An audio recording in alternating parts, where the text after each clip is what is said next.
चयन की गारंटी जैसे झूठे दावे नहीं कर पाएंगे कोचिंग संस्थान।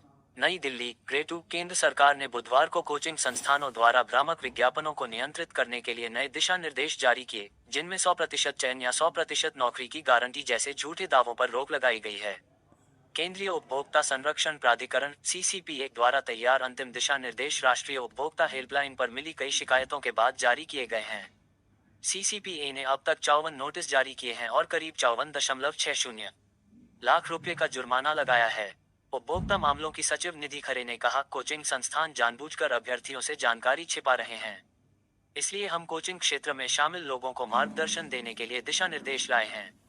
सरकार कोचिंग संस्थानों के खिलाफ नहीं है, लेकिन विज्ञापनों की गुणवत्ता से उपभोक्ता अधिकारों को नुकसान न हो।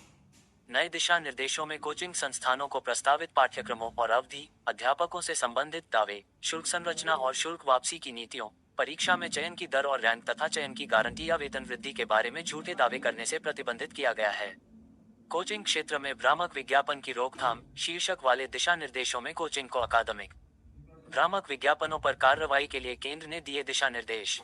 सफल अभ्यर्थियों के नाम व फोटो के उपयोग के लिए सहमति जरूरी। सहायता, शिक्षा, मार्गदर्शन, अध्ययन कार्यक्रम और ट्यूशन को शामिल करने के लिए परिभाषित किया गया है। हालांकि परामर्श, खेल व रचनात्मक गतिविधियों को बाहर रखा गया है।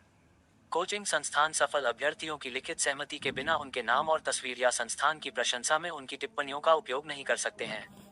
उन्हें डिस्क्लेमर को प्रमुखता से प्रदर्शित करना चाहिए और पाठ्यक्रमों के बारे में महत्वपूर्ण जानकारी देनी चाहिए। खरे ने कहा, सिविल सेवा परीक्षा के कई अभ्यर्थी प्रारंभिक और मुख्य परीक्षाएं खुद अध्ययन करके ही उत्तीर्ण कर लेते हैं और कोचिंग संस्थानों से केवल साक्षात्कार के लिए मार्गदर्शन लेते हैं। उन्होंने अभ्यर्थियों को सलाह दी कि वे इस बात की जांच कर लें कि सफल अभ्यर्थियों ने असल में किस पाठ्यक्रम में दाखिला लिया था। कोचिंग संस्थानों को ये बताना चाहिए कि पेश किए जाने वाले पाठ्यक्रम विधिवत मान्यता प्राप्त हैं। ये प्राविधान मौजूदा कानूनों के अतिरिक्त हैं।